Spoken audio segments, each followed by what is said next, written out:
নমস্কার বন্ধুরা, রূপার আজকের মেনু চ্যানেলে সকলকে স্বাগত। আজকের মেনু হলো নলেন গুড়ের পায়েস। পায়েস যে কোনো শুভ অনুষ্ঠানেই আমরা বানিয়ে থাকি। আসুন দেখে নেওয়া যাক আমি কেমন করে এই পায়েসটি বানাই। পায়েস বানানোর উপকরণগুলি হলো দুধ 1.5 লিটার, গোবিন্দভোগ চাল 50 গ্রাম, চিনি 100 গ্রাম, গুড় 200 গ্রাম, ঘি পরিমাণ মতো, কাজু 30 গ্রাম, কিশমিশ 30 গ্রাম, গুঁড়ো দুধ 2 প্যাকেট। প্রথমে গ্যাসে একটি পাত্র গরম করে তাতে ঘি নিয়ে নেবেন।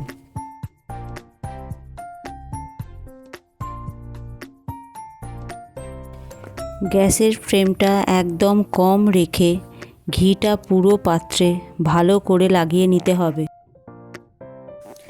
গোবিন্দভোগ চালটা ভালো করে ধুয়ে নিয়ে ঘিয়ের মধ্যে দিয়ে ভালো করে নাড়াচাড়া করে নিতে হবে।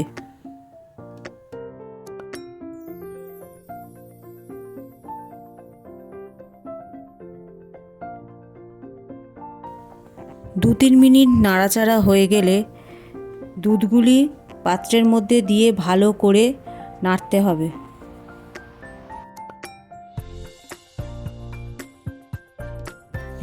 সব সময় খেয়াল রাখতে হবে যেন গ্যাসের ফ্লেমটা লো টু মিডিয়াম থাকে, তা না হলে পাত্রের নিচটা ধরে যাওয়ার ভয় থাকে।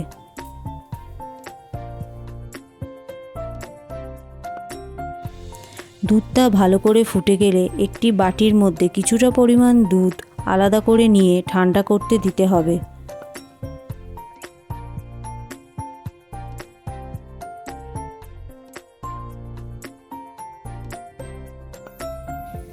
তারপর দুধটা হালকা গরম থাকা অবস্থায় তার মধ্যে গুঁড়ো দুধ ভালো করে মিশিয়ে নিতে হবে।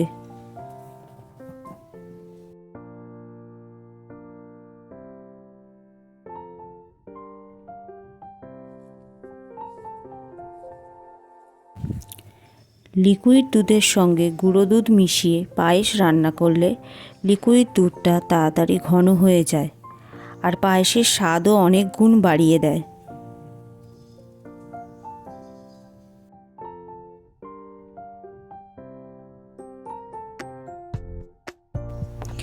এরপর পায়েসের চালটা সিদ্ধ হয়ে এলে তাতে চিনি দিতে হবে। চিনি কখনোই আগে দেবেন না, এতে পায়েসের চাল সিদ্ধ হবে না। আমি গুড়ের পায়েস বানাবার সময় একটু চিনির ব্যবহার করি, আপনারা চাইলে পুরোটাই গুড় দিয়ে বানাতে পারেন। দুধটা যখন ফুটে কিছুটা কমে যাবে তখন তাতে ধুয়ে রাখা কাজু কিশমিশ দিয়ে দিতে হবে।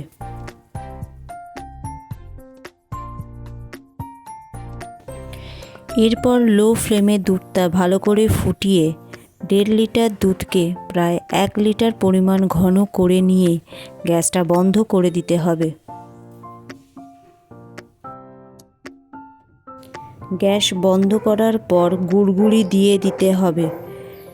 সবসময় মনে রাখবেন গুড় দিয়ে কখনোই দুধ ফোটাবেন না, এতে দুধ ফেটে যাওয়ার ভয় থাকে। তারপর গুড়টা একটু নাড়াচাড়া করে পাত্রটা চাপা দিয়ে রাখতে হবে। তারপর পায়েস ঠান্ডা হয়ে গেলে তা পরিবেশনের জন্য তৈরি হয়ে গেল নলেন গুড়ের পায়েস। রেসিপিটা ভালো লাগলে অবশ্যই একটা লাইক করবেন, কমেন্ট করে জানাবেন আপনাদের রেসিপিটা কেমন লাগলো। আমার চ্যানেলে নতুন বন্ধু হলে চ্যানেলটা সাবস্ক্রাইব করে নেওয়ার অনুরোধ রইল। পাশে থাকা বেল আইকনটি অবশ্যই প্রেস করে দেবে।